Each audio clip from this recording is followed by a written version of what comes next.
చెప్తున్నారు. లైసెన్స్ డబ్బులు వాళ్ళు వాపస్ ఇచ్చినామని వాళ్ళే చెప్తున్నారు. ఇది ఏది కూడా గవర్నమెంట్ బయట పెడతలేదు. ఇవన్నీ దాచి దొంగ కేసు పెట్టి ఏదో జరిగింది నేరం, ఏదో అన్యాయం జరిగింది అని బట్టగాల్చి మీదేసే ఒక లత్కోర్ ప్రయత్నం రేవంత్ రెడ్డి ప్రభుత్వం చేస్తున్నది. ఇది మా వాళ్ళకు తెలవాలి. ముఖ్యంగా మా తెలంగాణ ప్రజలు ఎవరైతే సోదరులు ఎవరైతే మమ్మల్ని గెలిపించినరో, ఎవరైతే ఇవాళ మమ్మల్ని ప్రధాన ప్రతిపక్షంగా కూర్చోబెట్టినరో వాళ్ళకి తెలవాలి. See, let me ask you, you guys should know this. This is a straightforward equation. HMDA account Indian Overseas Bank లో ఉంది. అందులోకి వెళ్ళి డైరెక్ట్గా డబ్బులు ట్రాన్స్ఫర్ అయినాయి, తబాదలు అయినాయి. ఇండియన్ ఓవర్సీస్ బ్యాంక్ అనేది నేషనలైజ్డ్ బ్యాంక్, అదేం ప్రైవేట్ బ్యాంక్ కాదు, చిన్న చిత్క బ్యాంక్ కాదు. వాళ్ళు ఏది చేసినా వాళ్ళు 100 ట్రాన్స్ఫర్లు చేస్తారు. ఆర్బీఐ ఇంకో బీఐ అన్ని బీఐల పర్మిషన్లు తీసుకునే చేస్తారు.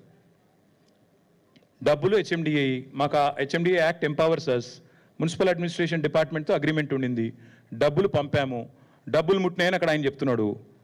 తర్వాత లైసెన్స్ ఫీజు కూడా వాళ్ళు క్యాన్సిల్ అయినాక వాళ్ళు వాపస్, ఇప్పుడు ఎవరి వల్ల క్యాన్సిల్ అయిందో కనబడుతూనే ఉంది మీకు.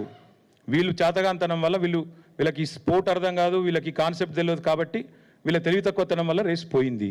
పోయిన తర్వాత ఇవాళ నిజంగా చెప్పాలంటే ఎవరైనా కేసు ఎవరి మీద పెట్టాలండి? రేవంత్ రెడ్డి గారి మీద కేసు పెట్టాలి. ఎందుకు?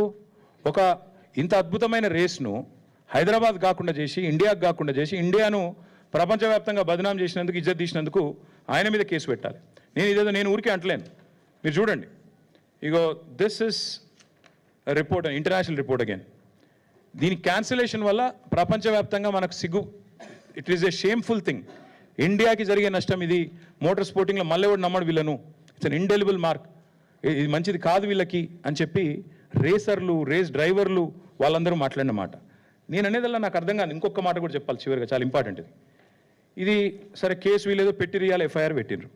ఫార్ములా ఈవోలు కూడా ఏం చేసినారు తెలుసా? ఇక వాళ్ళు కూడా కేసు వేసినారు. ఎందుకంటే ఒరిజినల్ అగ్రిమెంట్లో ఏముంది? ఏం డిస్ప్యూట్ వచ్చినా ఆర్బిట్రేషన్ కోవాలని ఉంది.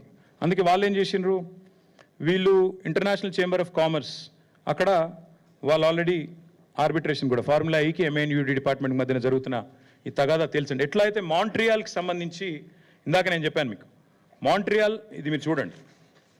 మాంట్రియాల్లో కూడా ఇట్లే రేస్ క్యాన్సిల్ అయింది. క్యాన్సిల్ అయినాక మరి ఫార్ములా ఈ వాళ్ళతో లిటిగేషన్ పోయినరు. ఆఖరికి $3 మిలియన్ లిటిగేషన్ సెటిల్ అయింది. అట్లాగే సెటిల్ చేయాలన్న ఉద్దేశంతో హరీష్ సాల్వే అనే ఒక ప్రముఖ లాయర్ ఉంటారు. ఆ లాయర్ని పెట్టుకొని వీళ్ళు లండన్ నుంచి వీళ్ళు ఈ ఆర్బిట్రేషన్ ప్రొసీడింగ్స్ కూడా వీళ్ళు స్టార్ట్ చేశారు. ఇది ఏది చెప్తలేదు ప్రభుత్వం. ఫార్ములా ఈవోలు వీళ్ళ మీద కేసు పెట్టింది చెప్తలేరు, పైసలు అడుగుతుందో చెప్తలేరు, ఎందుకు రేసు పోయిందో చెప్తలేరు. ఆ పైసలు నిక్షేపంగా ఉన్నాయి, మొదటి 2 ఇన్స్టాల్మెంట్లు అక్కడనే వాళ్ళ దగ్గర ముట్టినాయి అని వాళ్ళు పంపిన రిసీట్లు చూపెడతలేరు. 3వ ఇన్స్టాల్మెంట్ మీరు కట్టలేదు కాబట్టి రేస్ క్యాన్సిల్ అవుతుందని చెప్తలేరు. ఆఖరికి ఎఫ్ఎంఎస్సిఐ దగ్గర వచ్చిన పైసలు, వాపసు వచ్చిన పైసలు అవి తీసుకుంటందుకు కూడా వీళ్ళు ముందుకు వస్తలేరు. This is the fact of the matter. ఇందులో ఇప్పుడు కరప్షన్ ఎక్కడుంది, కాకరకాయ ఎక్కడుంది, కేసు ఎక్కడిది, మన్నెక్కడిది నాకైతే అర్థమవుతలేదు.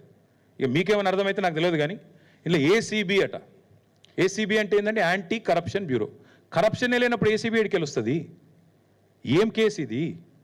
అసలు మెడకాయ మీద తలకాయ నోడు పెడతాడా ఈ కేసు? అసలు ఎవడన్నా దివానాగాడు తప్ప, హౌలగాడు తప్ప ఎవడన్నా పెడతాడా ఈ కేసు? నేను అందుకే అంటున్నా, ఇలా కన్ఫ్యూజ్ అయ్యేది లేదు, ఏం లేదు. రేవంత్ రెడ్డి చేసే మరొక లస్కోరు ప్రయత్నం మాత్రమే ఇది.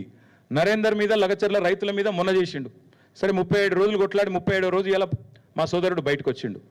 మా మీద కూడా కేసులు పెట్టి సతాయిస్తా అనుకుంటే నేను ఒకటే చెప్తున్నా రేవంత్ రెడ్డికి, మేము ఒక ఉద్యమ నాయకుడి బిడ్డలం, ఉద్యమ నాయకుడి సైనికులం.